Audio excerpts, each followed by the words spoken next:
আসসালামু আলাইকুম। ওয়ালাইকুম আসসালাম। ভালো আছেন? হ্যাঁ, ভালো। আপনি ভালো আছেন? হ্যাঁ, আলহামদুলিল্লাহ আমি ভালো আছি। আচ্ছা, কি করতেছেন কি? আমি এই গাছ ঠাস মারতেছি, কাশ মারতেছেন, আগাছা পরিষ্কার করতেছেন, তাই? আগাছা পরিষ্কার করতেছি। আহ, আচ্ছা, এটা পটল তো গাছ। হলো পটলের ক্ষেত, তাই না? যে আচ্ছা, এই এটাকে কি পটল বলে এটা? এটা বানের পটল বলে। বানের পটল বলে না? হ্যাঁ, আচ্ছা, বানের। এই বানের পটল শুরুর থেকে জি, কতদিন পরে এর ফুল জালি আসে? এ ফুলজালি আসে 5 থেকে 6 মাসের ফুলজালি চলে আসে। হ্যাঁ, 5 থেকে 6 মাস লাগে এর ফুল জালি আসতে। আসটি। আচ্ছা, এটা তো বানের পটল। হ্যাঁ, আচ্ছা, আরটা শুনেছি এলো ভুই পটল। আছে। হ্যাঁ, হ্যাঁ, হ্যাঁ, ভুই পটল আর বানের পটল, জি। এ খাইতে কোনটা বেশি মজা? এ খাতি মজা আছে বানের পটল। বানের পটল। জি। আচ্ছা, আর বানের পটলে 1 বছর বয়স থাকে, আর মাটির পটল বয়স থাকে 6 থেকে 7 8 মাস।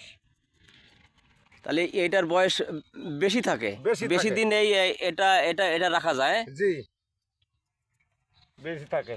আচ্ছা, ওইটা কতদিন রাখা যায় ফল এটা? বেশি, জানি ফল বেশি সেই ধরবা। ফল ওইটা কতদিন রাখা যায় বুই পটল? বুই পটল ওই জ্যৈষ্ঠী আষাঢ় মাস পর্যন্ত। আর এইটা? এই দিয়ে আশ্বিন কার্তিক মাস পর্যন্ত। তাহলে এটা হলো 6 মাস। জি। আচ্ছা, এর তো আবার মাঝে মধ্যে আবার ওই কীটনাশক ব্যবহার।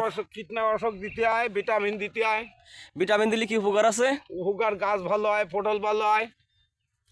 গাছ ভালো এবং পটল ভালো হবে। পটল ভালো হবে। আর কীটনাশক পোকা মারবে। আচ্ছা, আপনি এই কতটুকু জমিতে এটা লাগাইছেন? আমি লাগাইছি 10 শতক। 10 শতক। জি, আচ্ছা, যখন পুরাপুরি পটল ফলন আসবে, জি। তখন এক এক কাঠায় বা এক এক শতকে কয় কেজি করে উঠতে পারে? আচ্ছা, এই শতকে আসে 8 মণ করি। 8 মণ করে, তার মানে 8 মণ, 20 1 মণও কেজি। আছে। হ্যাঁ, 20 কেজি করে। জি। ওই যে 5 কাঠা জমি আছে, তাও 5 কাঠা জমিতেই দেখা যাচ্ছে 5 মণও হয়, 4 মণও হয়, 3 মণও হয়। আহ, এখন এখন তো উঠানো যাবে না পটল, না? এখন তো খুব না। পাতলা। হ্যাঁ, পাতলা। এখন উঠেছি, কালকে প্রথম উঠেছি 7 কেজি পটল। 7 কেজি হয়েছে, কত করে বিক্রি করেছেন? ও বিক্রি করেছি 35 টাকা। পাইকারিরা খুচরা? পাইকারি। পাইকারি 35 টাকা কেজি বিক্রি করেছেন। জি। আচ্ছা, ওকে, ভালো থাকেন।